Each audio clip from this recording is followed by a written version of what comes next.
India betrays Tamils by providing military personnel to Sri Lanka, Vaiko, Tamilnet, Thursday, the 11th of September 2008, 14:46 GMT, referring to the news that 2 Indian radar operators were wounded Tuesday when the Liberation Tigers of Tamileelam, LTTE, attacked the Vanni Headquarters of the Sri Lankan military. Vaiko, the General Secretary of the Marumalarchi Dravida Munnetra Kazhagam, MDMK, in a letter sent Thursday to the Indian Prime Minister Dr. Manmohan Singh, said that the Indian government was caught red-handed in its unpardonable betrayal of involving Indian military personnel in Sri Lanka's genocidal war against the Tamils.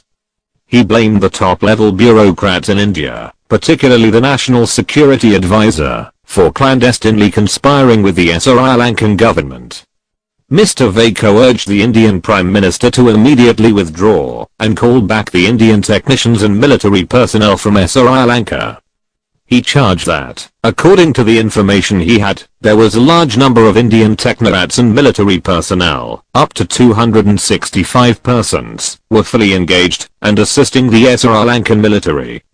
Vaiko, General Secretary, MDMK. With unbearable agony and resentment I am pained to condemn, in no uncertain terms, the atrocious involvement of Indian military personnel and the technical engineers in the genocidal brutal attacks of the Sri Lankan armed forces against the Tamils in the island of Sri Lanka, Mr. Vaiko said in his letter to the Indian Prime Minister Dr. Manmohan Singh. The UP government at the centre in India, immediately after its formation, more or less finalized a defense pact with Sri Lanka. Vaiko's MDMK, which was in the UP, opposed the move.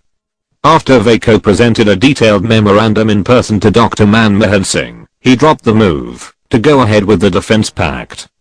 But the top-level bureaucrats, particularly the National Security Advisor, clandestinely conspired with the Sri Lankan government to supply Air Force radars and military hardware to Sri Lanka, Mr. Vaiko charged. I met you in person and pleaded with you not to extend any military help to Sri Lanka, but all my pleadings, sorry to say, were thrown into the dustbin. In my previous letters, I have already accused that India is giving all military aid and soft loan to strengthen her sinful and vicious hands to decimate the Tamils, he noted. In the wee hours after midnight of 8 September 2008, LTTE launched an aerial attack, also the ground attack, against the Sri Lankan military headquarters in Vanni areas. In this attack, LTTE Air Force planes have destroyed the Sri Lankan Air Force radar system, which was provided and built by India, and 2 Indian military engineers, Vaiko Tagore, Chinthamani Rort, have been seriously wounded.